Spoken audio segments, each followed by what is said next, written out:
My sister betrayed me to position herself as the favored child, driven by her inability to tolerate my happiness. Consequently, I orchestrated the collapse of her web of deceit. Now, a year later, she's extending an olive branch seeking reconciliation. But the balance of power has shifted entirely in my favor. Throughout our childhood, my younger sister Ila and I formed a united front against the world. Or more accurately, against our own family. Our parents systematically turned everything into a competition between us. Who could command more attention, achieve higher grades, or be deemed prettier, funnier, or smarter? Every perceived shortcoming was weaponized and emphasized. Yet Ila and I vowed never to succumb to their toxic games. We'd even sarcastically pretend to resent each other as an inside joke. I vividly recall being 14, heading out for school. Ila wore makeup while I didn't. Amelia is so careless with her appearance. No wonder I attract more guys than her, Ila announced boastfully. I nearly choked on my water. We are so proud of you, Mom gushed. Dad then turned his sharp, cruel tone on me. When will you finally take notes from your sister? The moment we boarded the school bus, we exploded into uncontrollable laughter until we gasped for air. Our mixed-race heritage played a role too. Dad is South American, Mom is Chinese. Ila inherited more of Dad's features, which meant her metabolism was naturally slower. While I fit effortlessly into skinny mini Asian-cut jeans, I genuinely admired Ila. Though younger, she had enviable curves, while my figure resembled an ironing board. But I felt zero envy. If one of us could be the prettier sister, I'd choose her unconditionally every time. However, Ila also struggled with something foreign to me: compulsive overeating. When she was 15, and I was 17, her boyfriend dumped her. Fearing parental backlash, she confided only in me, and I guarded her secret. Over subsequent weeks, I noticed her consuming nearly double her usual food, even stashing secret snacks under her bed. I dismissed it as harmless stress eating. Unnoticed by either of us, she'd gained 5 pounds in 3 weeks, but our parents detected it immediately. During a kitchen confrontation, Mom began pinching Ila's arm, declaring, "You're an effing disgrace."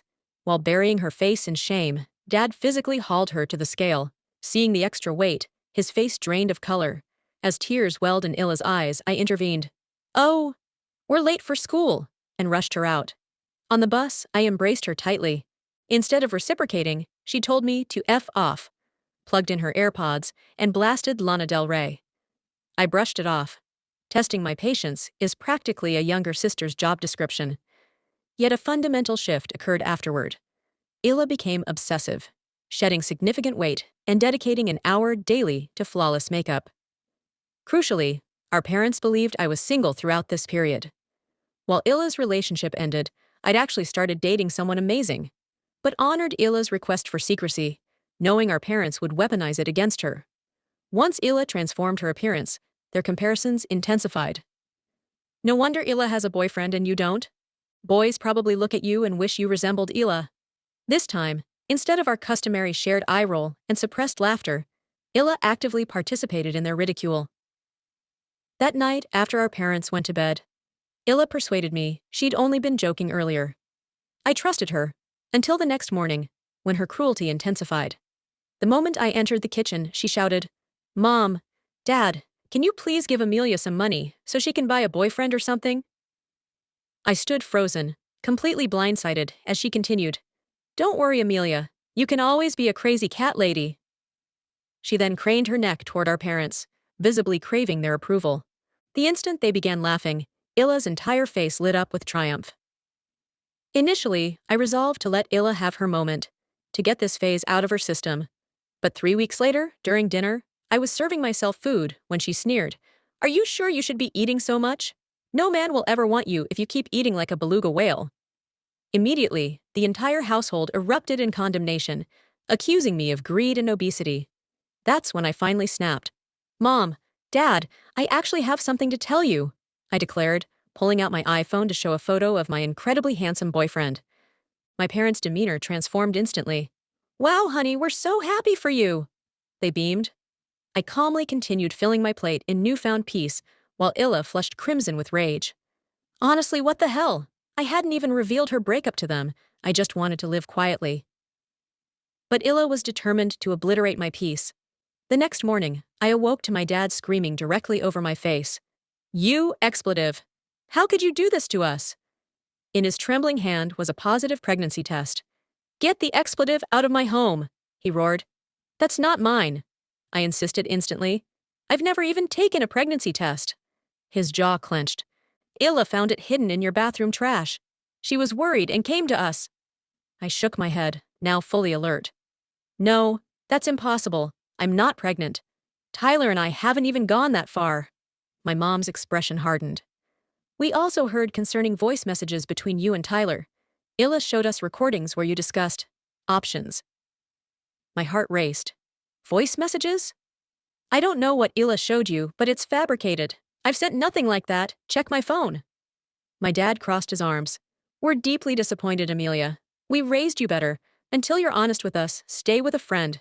We need time to process this." I was speechless. They were expelling me over fiction. "Dad, Mom, please. This is insane. I'm not pregnant. Illa manufactured this." Tears welled in my mom's eyes. "We heard your voice, Amelia. Why would your sister lie about something so grave?" I desperately called out to Illa. "Illa, tell them it's not true." But she just lingered in the hallway, wearing that eerie, faint smile. Her makeup flawless, hair styled in loose waves, looking like an Instagram influencer while my world disintegrated. Hands trembling, I shoved clothes into my backpack, pleading with my parents to listen, to understand this was a setup. They refused. My dad loomed over me as I packed like a criminal. My mom muttered about my ruining the family name and their need to move away from the shame. Grabbing my phone charger and wallet, I tried to think. Where could I go? I had exactly $43 to my name, and it was 7:30 a.m. I attempted to text Tyler, but he didn't reply immediately. I considered calling my friend Jess, but her parents were extremely strict and would inevitably contact mine, especially as my dad practically shoved me toward the front door. From the corner of my eye, I caught Illa watching me from the kitchen, not even attempting to conceal her smug satisfaction. This wasn't my sister anymore. She was a stranger. The girl who'd stayed up laughing with me over horror movies until our ribs ached was gone, replaced by this vindictive imposter. "We'll talk when you're ready to be honest with us," my dad stated coldly as I stepped onto the porch. The door shut behind me with a quiet but absolute click. I stood frozen for a full minute, utterly shell-shocked. Our neighbor, Mrs. Patel, paused her gardening to stare at me wide-eyed. Perfect. An audience for my public downfall. I started walking aimlessly down the street. The morning chill bit through my thin clothes. I'd forgotten a jacket. Then my phone buzzed. Finally Tyler? No. My stomach plummeted. It was Illa. "Have fun being homeless, sis, BTW. I took care of your boyfriend situation too. Don't bother calling him." What did that mean? I immediately dialed Tyler, straight to voicemail. I texted frantically. "Something crazy happened. Please call me ASAP." Silence. I wandered to a park bench a few blocks away, numb and scrambling for a plan. Checking social media, I discovered Tyler had unfriended me everywhere. Then a notification. Someone tagged me in a post. It showed screenshot texts, purportedly from me to Tyler, filled with vicious lies, that I'd only dated him as a joke, that I was cheating with his best friend. I never sent those. I tried calling Tyler again, blocked. Sitting on that cold bench, the truth crashed over me. Illa's trap was airtight. She'd planted the pregnancy test, poisoned my parents, and annihilated my relationship overnight. The speed of my unraveling was surreal. Hours ago, I was a normal high school senior. Decent grades, a sweet boyfriend. Now? Homeless with $43 and a backpack of haphazardly grabbed clothes. For nearly 2 hours, I watched moms push strollers and retirees walk dogs. None glanced twice. None knew my world had detonated. I called Tyler 5 more times, voicemail. Even tried the park's ancient payphone. Yes, our town still has them. Blocked too. Scrolling through Illa's forged messages, I saw her sickening precision. She'd mimicked my texting style, woven in our private jokes. Worst was the line about his little sister being mentally challenged. A deliberate cruelty, since she has Down syndrome and Tyler fiercely protects her. Illa had studied us, harvested intimacies to weaponize. At 10 a.m., I finally texted my mom. "Mom, I'm not pregnant. That test isn't mine. Please let me come home and explain. She read the message instantly, but didn't reply.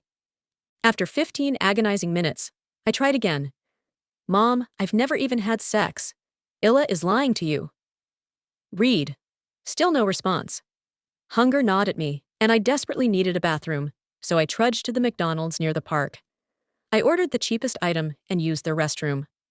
While washing my hands, I caught my reflection, puffy-eyed, hair tangled, looking sleepless and hollow despite only hours passing since my expulsion. For another hour, I lingered at a sticky booth, nursing a small coffee while scavenging their Wi-Fi for solutions. I messaged a few friends, but it was a school day. No one answered. Then I remembered Mrs. Kravitz, our elderly neighbor who'd babysat Illa and me as children. Widowed and kind, she lived alone nearby. I didn't have her number, but knew her address. I walked a mile back toward our neighborhood, deliberately avoiding my street. She was pruning roses in her front yard when I approached. Her frown deepened with concern. Amelia, shouldn't you be in school, dear? I tried explaining without crumbling, but failed, sobbing on her porch as she patted my back and murmured comfort. Mrs. Kravitz asked no prying questions. She simply led me inside, brewed tea, and offered me refuge for a few days. Gratitude swelled in my throat, threatening fresh tears. She lent me her shower, fresh towels, and even an old t-shirt of her grandson's to sleep in. From the bathroom, I heard her muffled voice on a phone call, low but firm. I suspected she was calling my parents. Part of me hoped she'd reason with them, part feared they'd storm in to drag me away. When I emerged, she smiled warmly. I've made up the guest room, she said, mentioning nothing of the call. Exhaustion silenced my questions. I collapsed onto the bed and sank into dreamless oblivion. I woke at dinner time to lasagna's rich aroma. My phone buzzed relentlessly, school friends bombarding me with rumors. Apparently, Illa was telling everyone I'd gotten pregnant and run off with a college man. The lies were metastasizing. Amid the chaos, 3 missed calls from Mom glowed on my screen. No voicemails, no texts. Was that progress? I resolved to wait for her next move. Over dinner, Mrs. Kravitz shared stories of her youth, giving me respite from my wrecked life. Afterward, I helped wash dishes as she taught me to operate her ancient television. At 9 p.m., Mom's text finally arrived. We need to talk. Come home tomorrow after your father leaves for work. No apology, no admission of fault. Just a cold summons for when Dad was absent. I showed Mrs. Kravitz. Go, she advised gently, but be careful. Your parents love you, but sometimes love tangles with fear and expectations. Stand your ground and speak your truth. That night, sleep evaded me. I lay awake rehearsing every word I'd say to my mother. By morning, I'd rehearsed my defense until it felt scripted. A calm declaration of my innocence, Illa's deception, and my right to dignity. I even practiced in Mrs. Kravitz's bathroom mirror, adjusting my posture to project confidence. Over breakfast, she hugged me tightly. Remember, you're always welcome here if things don't work out, she murmured. Tears threatened. This near stranger had offered more unconditional support in hours than my parents had in years. I timed my arrival for 8:30 a.m., certain Dad would be gone. Walking to my house felt like a death march. Pausing at my own front door. How surreal was that? I knocked. Mom answered, scanning me head to toe as if inspecting for pregnancy symptoms. Silently, she gestured me inside. The scent of coffee and cinnamon hung heavy, her stress-baking signature. In the kitchen, 2 steaming mugs awaited us. We sat opposite each other, tension stretching like a fraying wire. I'm not pregnant, I stated flatly. That test wasn't mine. Mom massaged her temples. Illa found it in your trash, Amelia. Why would she invent this? Because she's jealous. Because she's unraveled since I revealed Tyler. Mom, I've never had sex. I swear on Grandma's life. She flinched at her mother's name but remained unmoved. Then whose test was it? Illa's, maybe? Or she bought it and faked the result? Frustration sharpened my voice. Have you even questioned her? Scrutinized her stories? Mom's face hardened. Don't shift blame. Illa's been deeply worried. She showed us those vile messages you sent Tyler. We didn't raise you to be cruel. I thrust my phone forward. Look, nothing's here. She forged them. She's destroying my life, and you're aiding her. Mom glanced dismissively. You likely deleted them. Illa showed screenshots. The front door swung open. Illa froze mid-step, spotting me. Panic flickered across her face, brief but unmistakable, before vanishing. Why is she here? She sneered. We're clarifying things, Mom replied. Amelia denies the pregnancy test is hers. Illa's eye roll was theatrical. Obviously she'd deny it. I found it buried in her bathroom trash, wrapped in toilet paper. Who else? I launched upright, chair screeching. You're lying about everything. Why are you doing this? Illa's gaze turned venomous. I'm not the knocked-up sister hiding it. I'm not the girlfriend who gutted her boyfriend then played victim. I whirled toward Mom, pleading. Believe me, I've earned your trust. For a heartbeat, Mom's conflicted expression kindled hope. Then Illa produced her phone, adopting a sorrowful tone. I never wanted this. But I recorded Amelia confessing last week. She begged me not to tell you. My jaw dropped. What? We never spoke. Illa pressed play. A distorted mimicry of my voice sobbed. I messed up, Lay. I'm pregnant. Don't tell Mom and Dad. Nausea surged. That's not me. She used a voice app. But Mom's shattered expression confirmed it. Illa had won. The fabricated recording played on. A distorted version of my voice trembling about fear and termination of pregnancy. Hearing phrases I'd never uttered felt hallucinatory. Illa had engineered it masterfully, background noises mimicking my bedroom, even the intimate nickname Lalai, I used only during heartfelt sisterly talks. When it ended, Mom spoke tonelessly. You should leave. Your father and I need time. Mom, that's AI generated. Illa's puppeteering this whole thing. Why won't you see it? She rose, features glacial. Enough, Amelia. Stay wherever you were last night. We'll contact you. I locked eyes with Illa. Her lips curled in that chilling, triumphant smirk. In that heartbeat, real hatred ignited for my own blood. I seized my backpack and slammed out of the house. I wandered streets in a daze. How had she cloned my voice? The precision was terrifying. And all because I'd shown one boyfriend photo? The vindictiveness defied reason. Tyler, I had to try again. At a bus stop bench, I dialed, bracing for voicemail. But he answered. What do you want? Ice laced his words, unrecognizable from the boy who'd held my hand at movies. Tyler, I didn't send those texts. My sister forged them.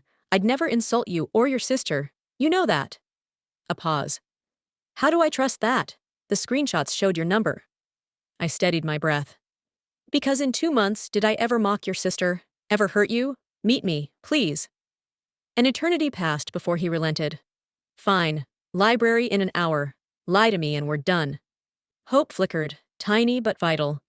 If Tyler believed me, Illa's lies might unravel. En route, I spent precious dollars on a granola bar. Survival mode activating. Where would I sleep tonight? Tyler waited at a back library table, arms knotted across his chest. As I sat, the truth spilled. Parental favoritism, Illa's spiral, the planted pregnancy test, my exile. I showed my actual message history, clean. She likely spoofed my number or used a fake account. I'd never say those things, Tyler. He listened, defenses slowly crumbling. Finally, he showed Illa's doctored screenshots. These came from an unknown number claiming to be your friend. The details felt too real, like our rain-soaked date after the football game. I scanned the image. I never texted about that, but I did post our drenched selfie on Instagram. She mined my feed to poison you. Tyler nodded slowly. And the part about my sister. You met her once and were kind. You'd never say that. Exactly. Illa's isolating me from everyone I love. First our parents, now you. He reached across the table, taking my hand. I believe you, Amelia. I'm sorry I blocked you before hearing your side. I squeezed his hand, tears of relief burning behind my eyes. It's not your fault. The fakes were convincing. I'd have believed them too. For the next hour, we dissected Illa's sudden cruelty. Tyler suspected jealousy over our relationship, especially after her own breakup. I wondered if losing our parents' negative attention was the trigger. Once they knew I had a boyfriend, they'd stop declaring me inferior to her. Whatever her reason, Tyler said firmly, you need proof she's lying. Otherwise, your parents won't believe you. He was right. I needed irrefutable evidence. But how? When I was banished from my own home. Tyler offered me his couch, but I knew his parents wouldn't accept a sudden live-in girlfriend, so I returned to Mrs. Kravitz's, clinging to the small victory that Tyler knew the truth. She welcomed me with a hug and warm chocolate chip cookies. Over milk, I recounted the library meeting and my need to expose Ila. You know, Mrs. Kravitz mused, I've watched you girls grow. Ila always craved more validation. Your parents' constant comparisons didn't help. But this, she shook her head gravely. This is beyond rivalry, dear. I picked at a cookie. It's like she's possessed. The real Ila would never do this. She patted my hand. People change, especially at her age. But that doesn't excuse it. Stand your ground, but don't become her. That night, I hatched a plan. Catch Ila confessing on video. But she was cunning. How could I trap her? Saturday meant both parents would be home. Confronting Ila with them present was futile. She'd deny everything, and they'd side with her. I needed her alone. I recalled her new Saturday ritual. Afternoon jogs in the park since her weight disgrace. If I intercepted her there, away from our parents. Mrs. Kravitz insisted on driving me. I'll wait in the car, she warned. If anything feels wrong, run back. Promise? I agreed, then prepped my phone's voice recorder. Video would have been better, but audio was all I had. I tucked it into my jacket pocket, mic unobstructed. At 2 p.m., Ila appeared in running gear. I waited until she reached the park's deserted far side. Ila, I called out. She halted mid-stride, whirling around. Her eyes widened. Why are you here? She scanned the empty path nervously. Stalking me now? I forced calm. I want to talk. Away from Mom and Dad. I need to understand why you're doing this. She crossed her arms. I'm not doing anything. You made your own mess. Cut the crap, Ila, I countered, closing the distance between us. We both know you planted that pregnancy test. We both know you forged those texts to Tyler. What I don't grasp is why. We were always a team. Us against them. Remember? Something flickered in Ila's eyes. Perhaps regret. But it vanished into cold resolve. That was before. Before what? I pressed. Before I showed them one picture of my boyfriend? How was that betrayal? Ila's laugh was bitter, stripped of warmth. You really don't see it? For once they were proud of me. Me? I was the pretty one, the popular one, the one with the boyfriend. Then you ruined it. I stared, stunned. Ila, they've always favored you. Why can't you be more like Ila? Ila would never get a B-. It was constant. She shook her head vehemently. That's not genuine pride. They used me to cut you down. But after I lost weight, after I perfected my look, they finally respected me. Then you flashed that stupid photo, and suddenly it was Amelia this, Amelia that. I couldn't stomach it. Disbelief washed over me. So you nuked my life, framed me as pregnant, got me exiled, turned Tyler against me, all over jealousy for crumbs of attention? Ila's cheeks flushed crimson. You've no idea what it's like to be second best. Even their praise was just ammunition against you. Never because I was truly special. Now they finally see you for what you are. And what's that, Ila? A knocked-up teen? A monster girlfriend? You know it's fiction. She stepped inches from my face, voice a venomous whisper. What I know is that for once I'm the good daughter, the trusted one, and I won't let you steal that. Nausea churned in my gut. This wasn't my sister. Just jealousy and insecurity given human form. They'll uncover the truth, I said quietly. Lies always rot in daylight. Ila smirked. Not if no one's left to expose them.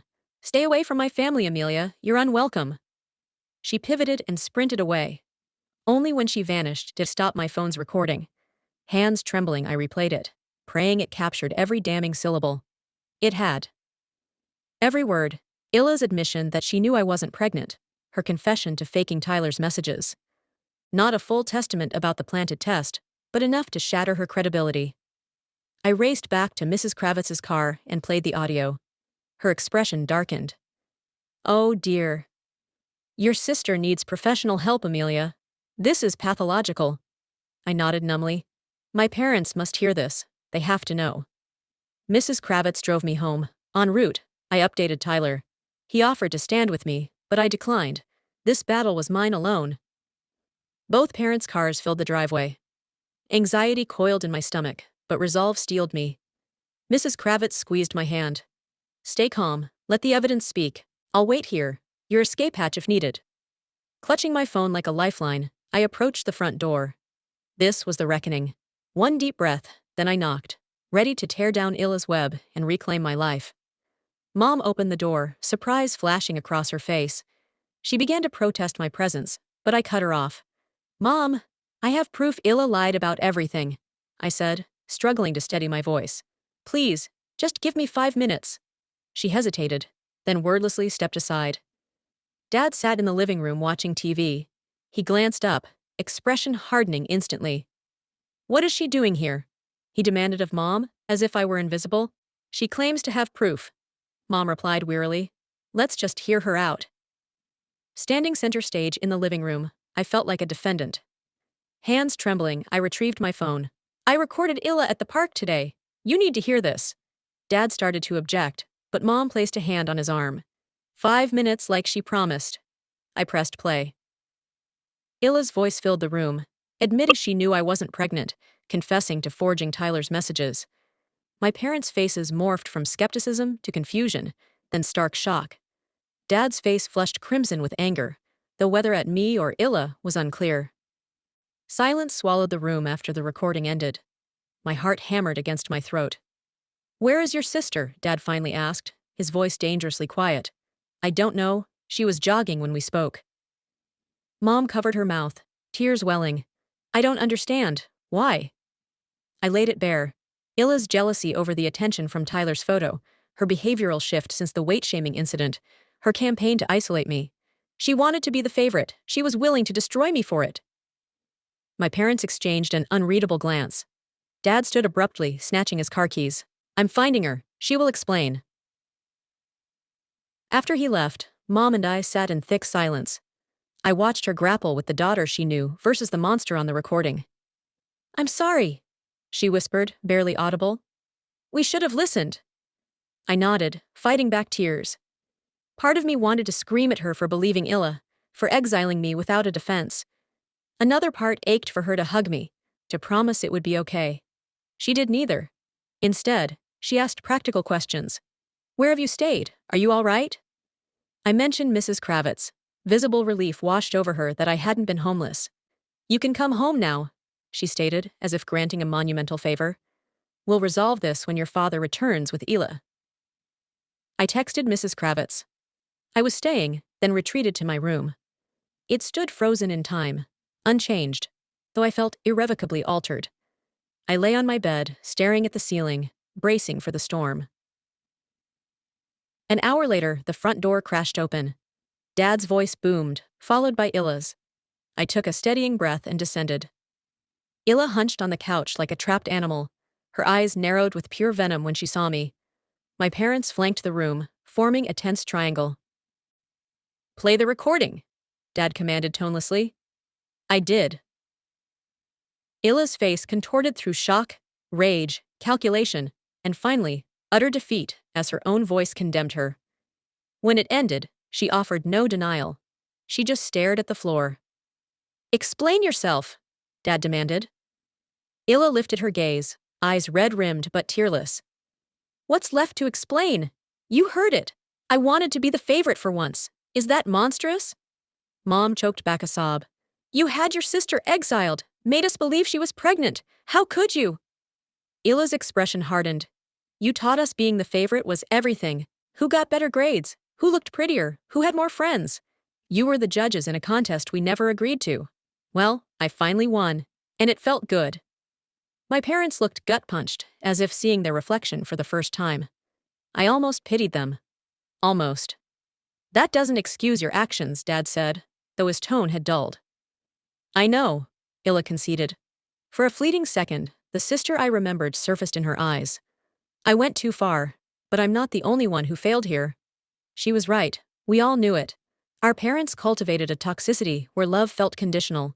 I'd perpetuated it by playing us against them, instead of demanding change. So what now? I asked our fractured family. Dad sighed, shoulders sagging. Now we mend this, all of us. The following days were excruciating. Parents mandated family counseling, as agonizing as predicted. Dr. Ree, our no-nonsense therapist, refused to let anyone evade hard truths. In the first session, she forced my parents to confront how their comparisons broke Illa and me. Mom wept openly. Dad bristled initially, but confessed he'd repeated cycles from his own childhood. In a separate session, Illa and I dissected our us against them pact. Dr. Ree observed how our mock rivalry had curdled into real warfare. You both learned to seek validation through competition, Amelia through academics, Illa through appearance. When those roles destabilized, the system collapsed. It made sense intellectually, but knowing why didn't heal us overnight. Illa apologized, though it sounded scripted. Words she knew were expected. I accepted because refusal helped no one, but trust lay in ashes. Tyler became my anchor. He met my parents properly. They offered stiff, awkward courtesy. Illa avoided him, wisely. Later he admitted, "Your family's kind of nuts, but I like you enough to endure it." I couldn't dispute his diagnosis. Rebuilding with Illa was the deepest wound. We'd gone from allies to strangers sharing a roof. Sometimes she'd watch me with resentful regret that ached. Other times she'd tentatively ask about my day, or offer to style my hair like before. Glimpses of the sister I'd loved flickering through. 1 month post-implosion, Illa knocked on my bedroom door late at night. I startled. We'd meticulously avoided solitude. She hovered in the threshold, voice tentative. "Can we talk?" I nodded and shifted aside, inviting her to sit on the bed. She looked anxious, picking at her chipped nail polish. A childhood habit resurfaced. "I've been thinking hard about why I did it," she began slowly. "It wasn't just about Mom and Dad's attention. It was about you, too." I waited, wary. "You've always seemed so confident," she continued. "Even when they compared us, you never seemed crushed. You just did your own thing. I needed their approval more, and I hated myself for it." Her insight startled me. I cared. I just hid it better. She nodded. "I see that now. But back then, I thought you were naturally stronger. When you showed them Tyler's picture, and they suddenly glowed over you having a boyfriend?" Her voice tightened. Something snapped. The one arena I thought I was winning suddenly meant nothing. "It was never a real contest, Lillet," I said, her old nickname slipping out unplanned. "That was the whole joke, remember? Mocking how stupid their comparisons were." "I know," she whispered, eyes glistening. "But somewhere, I started believing them. I'm truly sorry, Amelia. Not just for what I did, but for betraying us. We were supposed to be a team." This apology felt different, raw and unscripted. Trust wasn't rebuilt, but her remorse was real. "It'll take time," I said honestly. "But I think we can be sisters again. Real ones, not fake enemies or fake allies." A faint smile touched her lips. "I'd like that." No dramatic hug followed, but something fundamental shifted that night. A first fracture mended. Our parents tried too, clumsily. They silenced comparisons, at least aloud. Dad asked about my hobbies, not just grades. Mom forced equal compliments. Awkward? Obvious? Yes. But the effort mattered. Dr. Ree warned healing would be slow. She was right. Good days and bad coexisted. Sometimes jealousy flickered in Illa's eyes when Tyler or college plans came up. Sometimes I'd catch myself icing her out, punishing old wounds. Yet slowly, we forged new rhythms, interactions free of pretense or competition. I tutored her for SATs without fanfare. She helped me choose a prom dress without veiled jabs. By fall, when I left for college, we weren't best friends. But we were sisters, authentic ones. At our goodbye hug, she whispered, "I'm proud of you, sis, for real this time." And I knew she meant it. Now, as a college sophomore, hindsight clarifies. That crisis forced our family to face years of buried dysfunction. My bond with my parents remains imperfect, but it's honest. Illa texts me almost daily, memes, updates, no competitive undertones. She's applying to colleges now, mine included. My feelings? Still processing. Tyler and I endure, miraculously long distance. He visits next weekend. I might introduce him to my new friends. Mrs. Kravitz's number stays saved. I call her sometimes. She always asks after Illa, and I always share something good.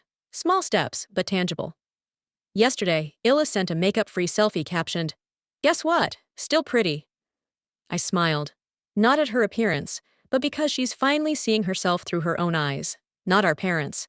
And that's worth infinitely more than being the favorite.